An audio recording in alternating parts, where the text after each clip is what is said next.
ज्ञान, विद्या, श्री, कीर्ति, शक्ति, सौंदर्य, माधुर्य ये प्रकाशित होने लगता है।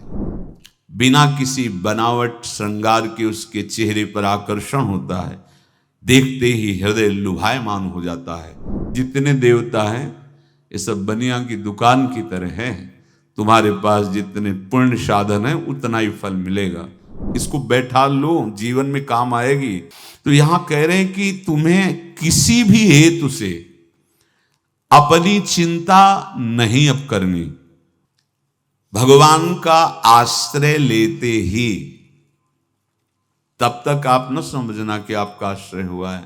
भगवान का आश्रय लेते ही ये चीजें बढ़ने लगती हैं। ज्ञान, विद्या, श्री, कीर्ति, आध्यात्मिक शक्ति, सौंदर्य, माधुर्य, इसका आपके अंदर विकास होने लगता है। क्योंकि सब भागवतिक हैं, भगवान के अंश से उपासक में आने लगते हैं।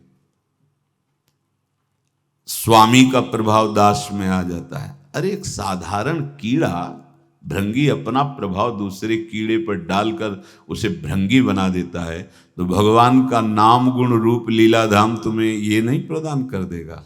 भगवद आश्रय लेते ही जिसके भय और विषाद नाम जप से नष्ट हो गए, नाम जप और सत्संग से, उसके हृदय में ऐश्वर्य भगवान का प्रकट होता है। तो बाह्य और आंतरिक दोनों वो ऐश्वर्यवान होता है। ज्ञान, विद्या, श्री, कीर्ति, शक्ति, सौंदर्य, माधुर्य ये प्रकाशित होने लगता है। बिना किसी बनावट श्रृंगार के उसके चेहरे पर आकर्षण होता है। देखते ही हृदय लुभायमान हो जाता है। ऐसा माधुर्य होता है भक्तों का, क्योंकि माधुर्य सिंधु प्रभु का चिंतन होता है। जो भगवान के आश्रित है उसे भय की तो कोई गुंजाइश ही नहीं है, कोई गुंजाइश नहीं। क्यों? क्योंकि वो भगवान सर्वशक्तिमान उसकी रक्षा में रहते हैं। बहुत छोटा सा प्रसंग है। एक नीलांबर दास नाम के महान भक्त हुए हैं। जन साधारण गृहस्थ की तरह जीवन व्यतीत करते थे। एक दिन उनको सत्संग सुनने को मिला। सत्संग में जब जैसे यही सब सार बातें, तो उनको लगा कि अभी तक तो हम अपने को पूर्ण मान रहे थे कि हमारे पास रुपया है, पत्नी है, पुत्र है, घर है, सब मौज मस्ती है, लेकिन ये सब छूट जाएगी मरने के बाद, फिर मेरे पास क्या रहेगा? सत्संग यही अंदर आपके विवेक डालता है। बड़ा पश्चाताप उनके हृदय में हुआ। ये है कृपा, जिसको अपने लौकिक भोगों के बीच में रहकर उनसे जलन पैदा होने लगे, जान लेना भगवान उन पर बहुत कृपालु हो गए हैं। उनके हृदय में प्रार्थना जागृत हुई, प्रभु कोई साधन भजन नहीं जानता, अभी तक तो गृहस्थी के भोगों में और भोगों के संग्रह में मुझे ऐसा लगता रहा कि मैं पूर्ण हूं। पूज्य श्री सूरदास जी के शब्दों में मानो नीलांबर दास जी की ही प्रार्थना हृदय से प्रकट हो रही। कह रहे हैं, कृपा अब कीजिए बलि जाऊं। मुझे पता नहीं था, मैं मोह निद्रा में ऐसा सो रहा था कि नाना प्रकार के स्वप्न देखकर राजी हो रहा था। संत सत्संग मिला तो मुझे पता चला ये तो जो कुछ भी है सब व्यर्थ है। ये मकान, ये परिवार, ये धन, ये वैभव, ये पद प्रतिष्ठा, ये केवल चंद मिनट की चांदनी है। जब यमदूत आएंगे, मारेंगे, पिटाई करेंगे, नरक ले जाएंगे, तब कोई कौन साथ देगा? साथ में जाने वाला तो कुछ नहीं है। सत्संग में भगवान के चरणों का आश्रय सुना तो कह रहे, कृपा अब कीजिए बलि जाऊं। बलिहारी जाऊं प्रभु, अब तो कृपा कर दो। कृपा तो हो चुकी है। होए विवेक मोह भ्रम भागा। कहां से विवेक आया? जब सत्संग मिलता है तब विवेक जागृत होता है। और भगवान की कृपा के बिना सत्संग नहीं मिलता। सत्संग मिला मानो भगवान आवाहन कर रहे हैं आपको अपने आनंद समुद्र में डुबोने के लिए। बिनु सत्संग विवेक न होई, राम कृपा बिनु सुलभ न सोई। सच्ची मानिए, सत्संग ये केवल भगवत कृपा से मिलता है। पहली कृपा तो सत्संग हुई, अब विवेक जागृत हुआ तब सब होए विवेक मोह भ्रम भागा। तो मोह में जो ये सब अच्छा लग रहा था अब अच्छा नहीं लगने लगा, काटने को दौड़ने लगा। सबका प्यार, सबकी वस्तुएं, सब वैभव सम्मान, सब झूठा, सच्ची झूठा। फसाओ। प्रार्थना हृदय से निकली, कृपा अब कीजिए बलि जाऊं, नाहिन मेरे और को बल, चरण कमल बिन ठाऊं। कृपा अब कीजिए बलि जाऊं, बलिहारी जाऊं प्रभु, अब तो कृपा कर दो। मेरे में कोई बल नहीं है, कोई साधन बल, तपस्या बल, योग बल, ज्ञान बल, कोई बल नहीं। बस हृदय से मैं आपके चरणों का आश्रय लेता हूं। वैसे तो अगर हम अपने मुख से अपना परिचय दें तो हों असौच, अकृत, अपराधी, सन्मुख होत लजाऊं। तुम कृपालु करुणा निधि के सो, सुना है अधम उदाहरण नाऊं। कृपा अब कीजिए बलि जाऊं। किसी योग्य नहीं हूं, अपराधी हूं, अकृत, अशौच, सदैव मन और शरीर दोनों अपवित्र रहा है। यद्यपि किसी लायक नहीं हूं, आपके सन्मुख होने में लज्जा लगती कि कहां मैं नीच अधम और कहां आप परम पावन पुण्य श्लोक प्रभु। पर सुना हमने सत्संग में कि आप बड़े कृपालु हो, करुणा निधान हो। तो हे कृष्ण, हे अधम उदाहरण, आपकी महिमा सुनकर हिम्मत पड़ रही कि अब आपके चरणों की तरफ मैं बढ़ूं। क्योंकि विचार करके देखा, कोई ऐसा नहीं है जो मुझे संभाल सके, मेरी रक्षा कर सके। काके द्वार जाए हुए ठाढ़ों, देखत काहि सुहाऊं। असरन सरन नाम तिहारो, हो कामी कुटिल निभाऊं। प्रभु, किसके द्वार जाके खड़ा हूं? जितने देवता हैं ये सब बनिया की दुकान की तरह हैं। तुम्हारे पास जितने पुण्य साधन है उतना ही फल मिलेगा। मेरे पास तो कोई बल है नहीं, तो कोई मुझे तो स्वीकार करेगा नहीं, ठुकरा देगा। नाथ, सुना है आपका नाम सत्संग में असरन सरन है, जिसका कोई नहीं होता उसे आप स्वीकार कर लेते हैं। मैं बहुत कामी हूं, कुटिल हूं, पर एक ही ठौर है, आप मेरा निर्वाह कर सकते हैं। कलुषी अरु मन मलिन बहुत, मैं बहुत कलुष हूं, बहुत मलिन मन हूं, पर बिना स्वार्थ के आज तक कोई काम किया नहीं। तो आपसे भी सौदा करके ही शरण में होऊंगा। सेत में तो न बिकाऊं, तो आपसे भी सौदा है हमारा। सेत मेत में शरण नहीं हो जाऊंगा आपकी। यद्यपि मैं ऐसा बता दिया पूरी। देखो भक्तों का हृदय कैसा होता है। हाँ, क्या चाहिए आपको? क्या चाहिए? तो सूर पतित पावन पद अम्बुज, सो क्यों परिहरि जाऊं, कृपा अब कीजिए बलि जाऊं। सेतमेत में नहीं भी कहूंगा, आपके चरण का मोल लूंगा। सदैव आपके चरण हमारे हृदय में रहे, मेरा मन आपके चरणों के आश्रित रहे, ये दे दो, अब मैं आपका ही हो गया, बिक गया। ये मूल्य आपको देना पड़ेगा। आप अपने चरणों का आश्रय और अपना चिंतन। हमारी तुम्हारी होड़ पड़ी है, ना जाने करिहो अब कहा तुम नागर नवल हरी, मोहि प्रभु तुम सो होड़ परे। चिंतन गाढ़ होने लगा प्रभु का। सत्संग जहां हुआ था वहां भगवान जगन्नाथ जी की चर्चा, जो प्रेम विभल हुए थे ब्रजलीला में, सुन करके, ब्रजलीला का भाव सुनकर श्री सुभद्रा जी, बलराम जी और लालजू, वो प्रेम विगलित रूप, तो जो हम सुनते वही हमारा अनुराग होता है।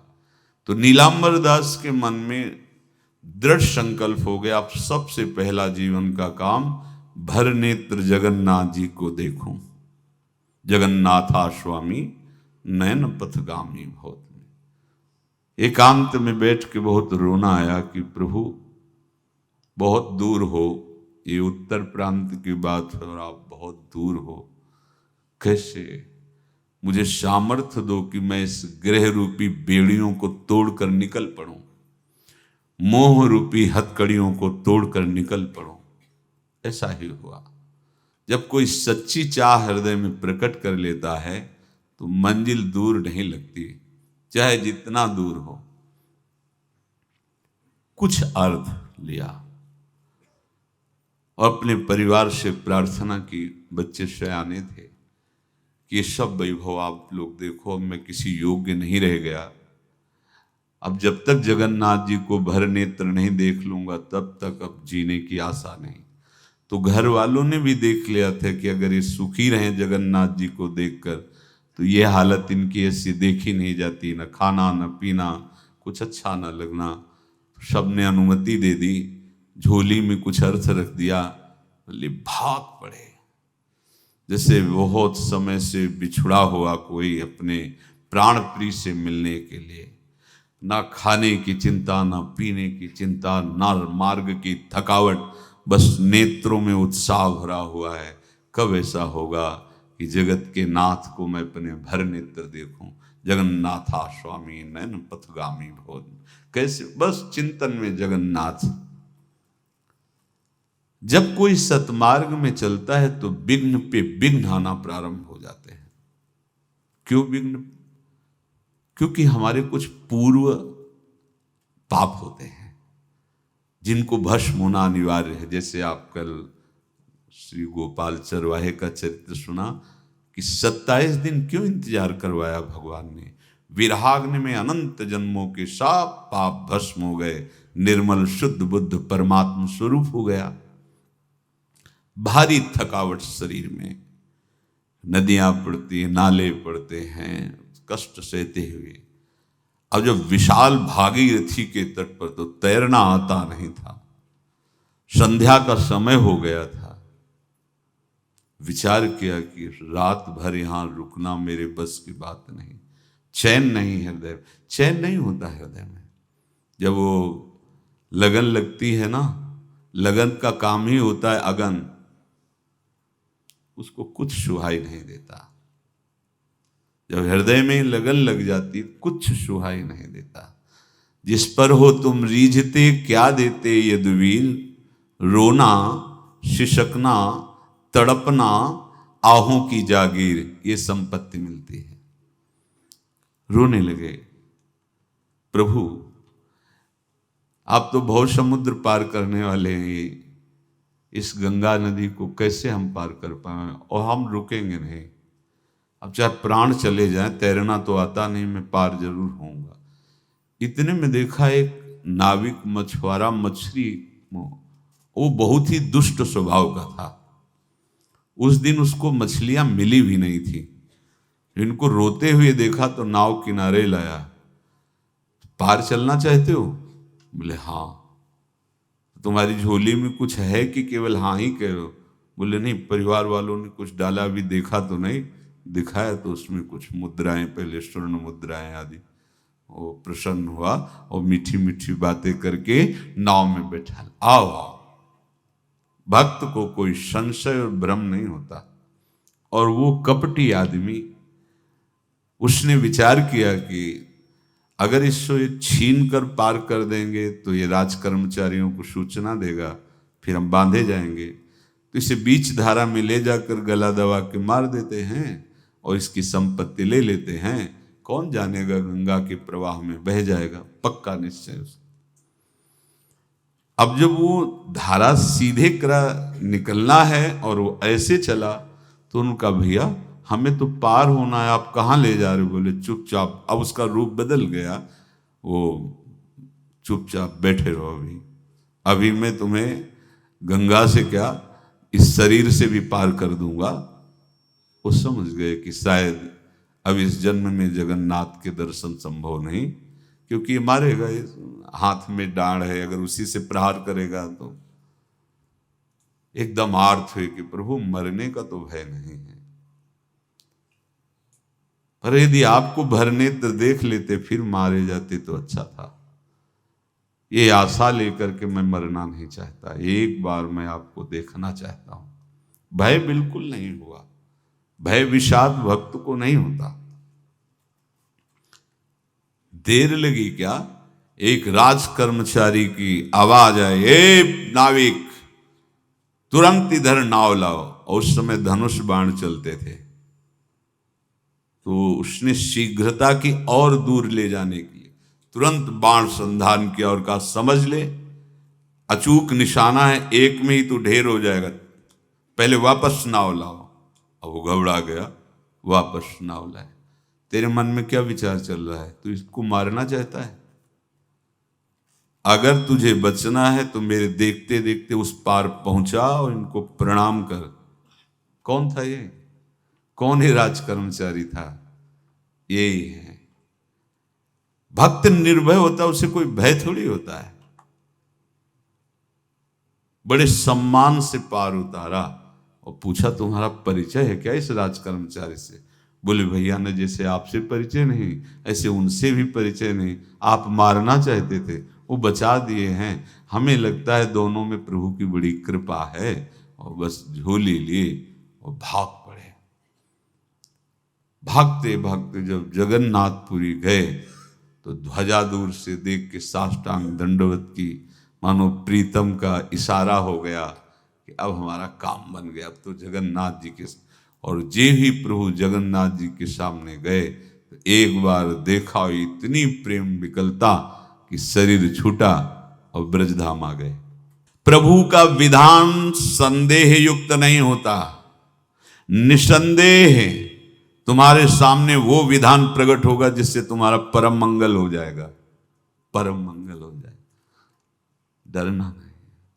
बताया नहीं था एक बार प्रेम भगत की बात, तो हमारे पास प्रेम जी आते थे, बहुत नाम जापक थे, श्री हरिवन श्री हरिवन। तो उनसे पूछा आपकी ऐसी नाम निष्ठा कैसे आई? तो उनका गलती से नाम निष्ठा कैसे आती है? तो किसी पद के अधिकारी थे जिसमें किसी कानून के विरुद्ध उसमें दस्तखत कर देने से करोड़ों रुपया उनको प्राप्त होना था। तो रात्रि में ऑफिस में बुलवा के उन्होंने वो गलती कर दी, दस्तखत की। बड़े अधिकारी थे और वो उनको पता नहीं था कि वो षड्यंत्र है। और पहले से कैमरा रख दिया गया था, पूरा वीडियो लेते देते, बातचीत करते, दस्तखत करते, सब प्रमाण। तो सुबह जो उनकी आरती उतारी गई समाज में, तो बस घर वाले भी उनसे कि जैसे पुत्र थे पत्नी कि पिताजी पापा आपसे ऐसी आशा थी, मार दिया हम सब लोगों को आपने। कब हम लोगों ने धन की मांग की आपसे, आप इस अवस्था में ऐसा कर। तो घर से ये वचन और बाहर तो सब उपहास उनका। और उन्होंने निश्चय किया रात्रि में आत्महत्या कर लेंगे। कर्म बड़ा विचित्र होता है। पर वो वृंदावन पहले से आते थे और हरिवंश उपासकों से मिलते रहते थे। गुरुदेव भगवान से भी उनका परिचय था। गलती किसी से भी हो सकती, चूक है, यही तो है ना। कंचन कामिनी कीर्ति, कहीं भी लुभायमान। शायद उनके मन में लगा होगा कि दस्तखत कर लेंगे और मिल जाएगा, वृंदावन वास करेंगे, झंझट छूट जाएगी।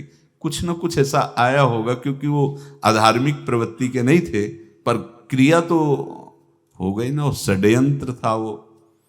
उन्होंने सोचा रात्रि में अब हम प्राण त्याग देंगे। तो धाम आना और रसिकों के संग के प्रभाव से एक दिव्यता प्रकट हुई। वो सबके सामने सोने का नाटक करके लेट गए, तो परिवार वालों, नजर तो सबकी थी कि विकसित हैं, परिवार वालों को लगा सो गए। तो रात्रि जब सोए थोड़ा ऐसे, तो वास्तविक नींद आ गई और स्वप्न में देखा कि कोई उनसे कह रहा, देखो तुम्हारे सिरहाने सेवक वाणी रखी है, इसको पकड़ो, मरने की जरूरत नहीं, सब ठीक हो जाएगा। जगह तो सेवक वाणी सिरहाने रखी हुई थी। जैसे एक भक्त को तुलसी दल नामक ग्रंथ सिरहाने रखा, अरे अलौकिक शक्ति संपन्न भगवान और भगवान के पार्षद हैं। बस सब बात हट गई और उनकी जिह्वा और उनके मन ने, जैसे ना मरने वाले को प्राण मिल जाए कि भाई प्राण रक्षा, ऐसा को श्री हरिवंश हमारे रसिक समाज में जब वो आते थे उनका अच्छा सम्मान होता था। तेजो में चेहरा, वयो वृद्ध शरीर, श्री हरिवंश ऐसे चलता रहता, बात करते और श्री हरिवंश ऐसी नाम में रति देखी। देखो ना क्या हुआ, घटना क्या थी, दृश्य क्या था, जीवन बिल्कुल व्यर्थ हो क्या गया, लोक सम्माननीय जीवन बन गया, महात्मा बन गए और भगवत प्राप्त हो गए हैं, उनका शरीर छूट गया है।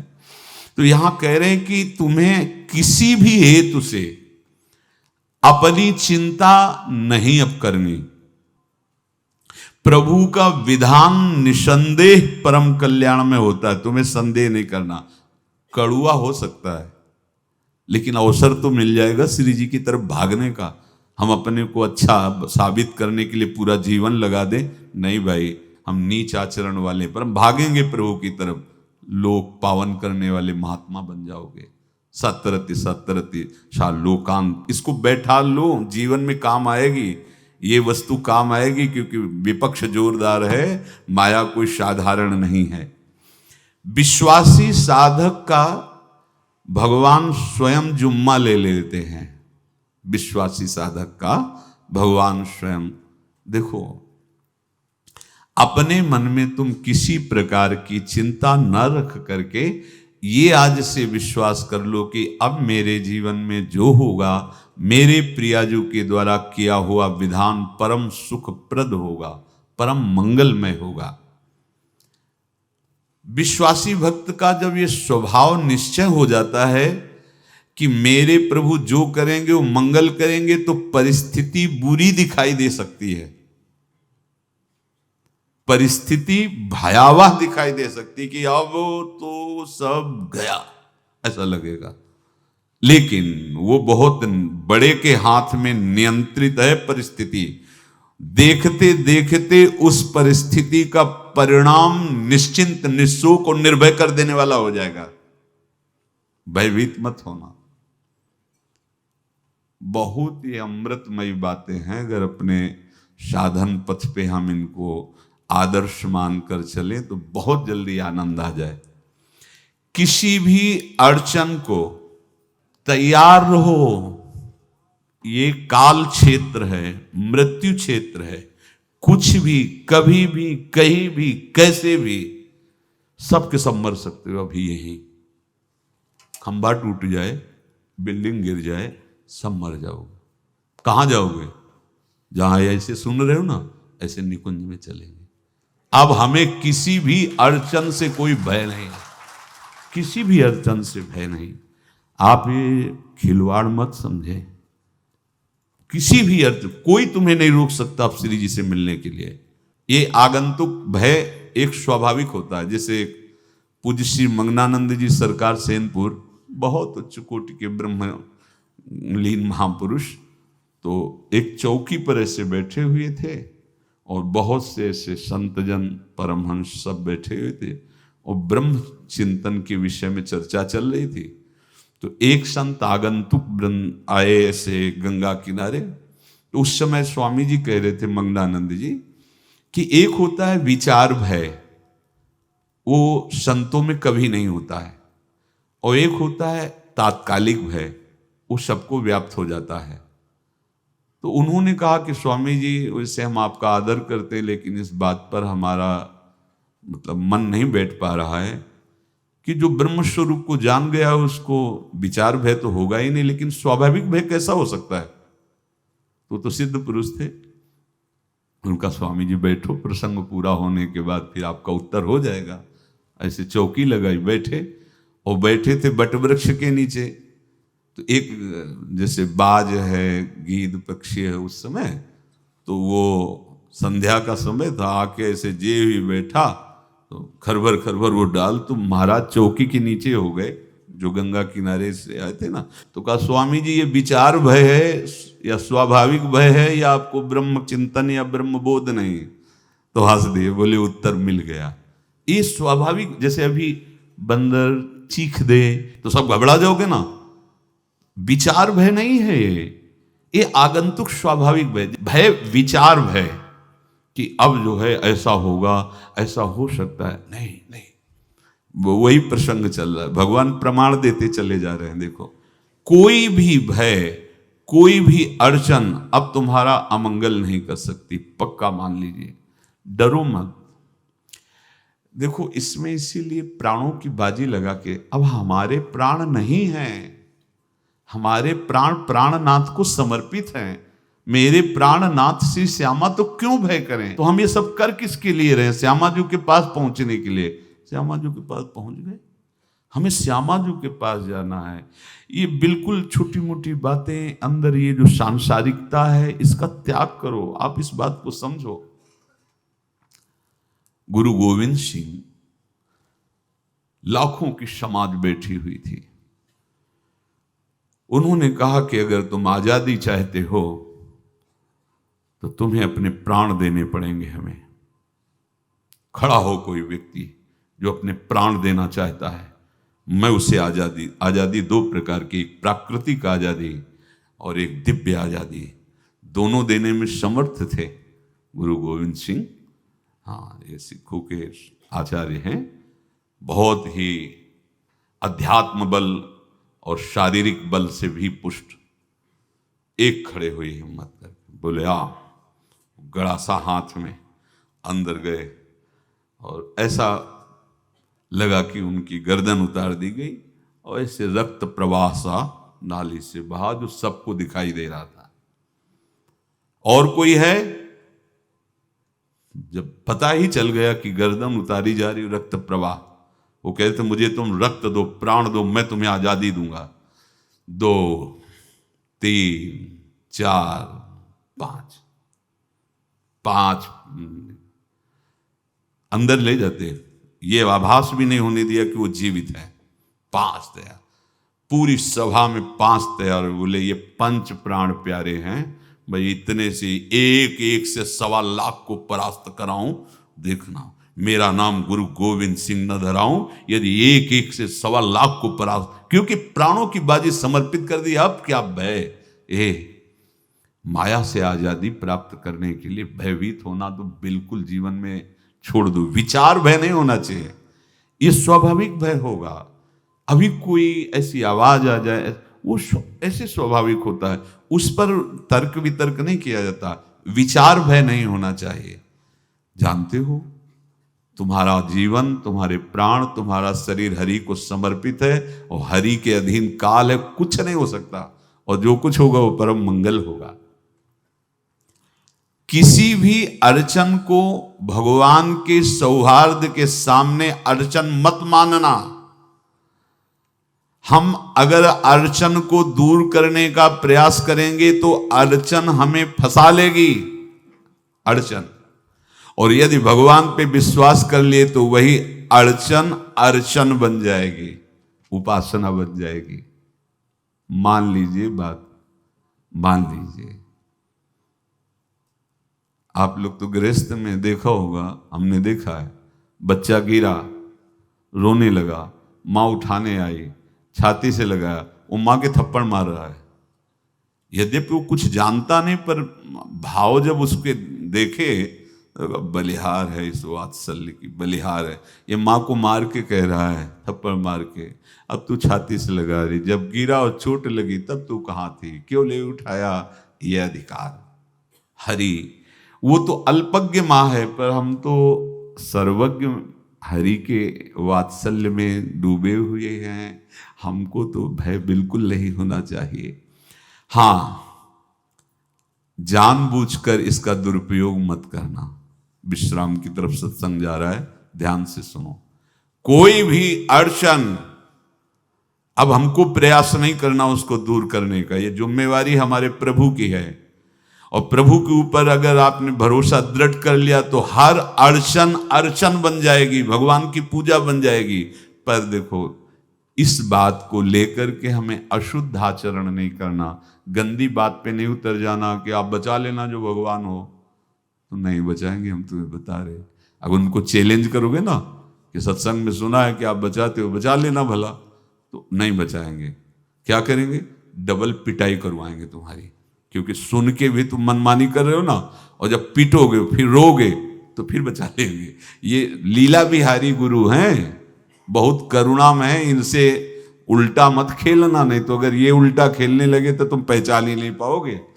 कह रहे हैं अपने आचरण को जानबूझकर अशुद्ध ना करो, तुम्हारी सारी बुराइयों की जिम्मेवारी हरि ले लेंगे। शब्द पर ध्यान दीजिए, जानबूझकर तुम अपनी बुराइयों का प्रयोग मत करो, तुम्हारे में जो बुराई है वो श्री हरि स्वयं स्वीकार कर लेंगे। वो ठीक है, जैसे आग में मल पड़े या चंदन या लोहा पड़े या लकड़ी, आग सबको अपना रूप दे देती है, ऐसे हर बुराई हरि में जाके परम सद्गुण बन जाती है। हम जितना अपने आप को अच्छा बनाने का प्रयास करेंगे, ये संसारियों के समझ में नहीं आएगा, परमार्थ के पथिकों के लिए बात है, और यही विश्राम हो जाएगा। हम अपने आप को जितना अच्छा और बड़ा बनाने की कोशिश करेंगे, उतना ही हमारा प्रयत्न हमको नीचा गिरा देगा। यदि हम अपने को भगवान के आश्रित कर करके उनके नाम का जप और उनकी आज्ञा पे चले तो इतने अच्छे बन जाओगे, बिस्तरे सब जग बिमल कीरति साधु संगति नाटर है। इतने महान बन जाओगे कि विश्व आत्मा भगवान जब हृदय से लगा लिए तो जा पर कृपा राम की हुई, ता पर कृपा करे सब कोई। सुर नर मुनि प्रसन्नता ऊपर, सोई विजयी विनयी गुण सागर, तास सुजस त्रैलोक उजागर। इसलिए सत्संग का मनन करो, और ये जीवन व्यर्थ ना जाने पावे, सावधान आप रहो, और निर्वाह हमारी लाडली जू करेंगी।